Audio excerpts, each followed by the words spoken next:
Audio Jungle.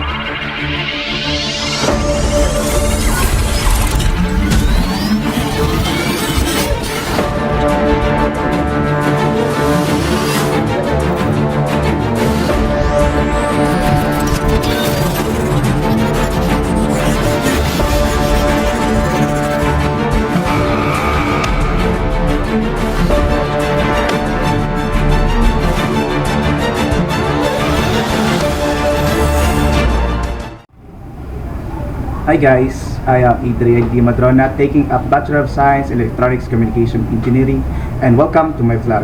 This vlog is a fulfillment to the subject People in the Earth's Ecosystem. So this vlog talks about how does electronics industry impact the environment. So About electronics. Electronics are fundamental to human life, from the simplest to the most complex devices such as television, radio, digital cameras, automobiles, airplanes, medical devices, refrigerators, microwave ovens, and computers that we can see in our house.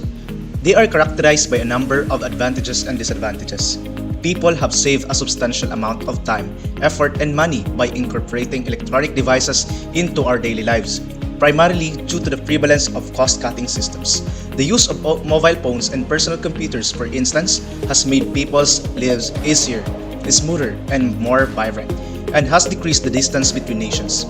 It facilitated communications between individuals, communities, and nations, increased dialogue and approach languages, many of which depend on translation characteristics. You've made it possible for people to have fun and be entertained at any time with the online gaming apps such as ML and anything that you play in your mobile phones. It made available on mobile devices such as providing straightforward method for educating individuals and facilitated communication between instructor and student.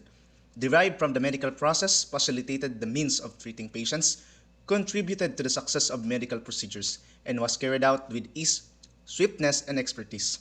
Surveillance cameras aided in maintaining security and identifying criminal activity. Through the use of traffic lights, speed controls, and radars, a contribution was made to the reductions of traffic accidents, fires, thefts, security breaches, and smuggling could be detected with the aid of early warning devices.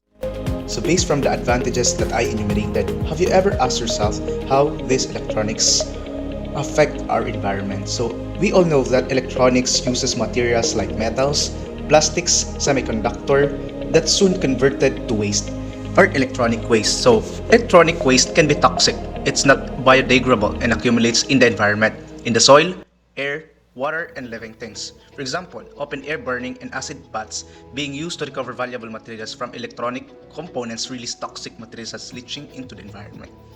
Computers contain heavy metals, such as lead and toxic chemicals that pollute the soil and contaminates groundwater. Runoff from landfills contaminates drinking water and water used for bathing, which exposes people to dangerous chemicals. Smartphones have systems that can reduce the amount of power used at home. The environmental impact of electronics manufacturing is a global ecological issue, which is not just limited to the creation of rubbish. It raises concerns about air pollution. As a youth, there's a lot of things that we can do to manage our environment. It's not too late, because our environment is very important in our lives. According to research, our environment can affect our stress levels, which in turn affects our bodies. Anything you see, hear, experience at any time alters your immune, nervous, and endocrine systems. A pleasant environment, on the other hand, has the opposite effect. Humans frequently find nature pleasing, which is why you should spend more time outdoors. Even simple exposure to nature scenes reduces anger, stress, and fear, and enhances positive emotions. Nature has a way of reducing mortality and enhancing well-being overall.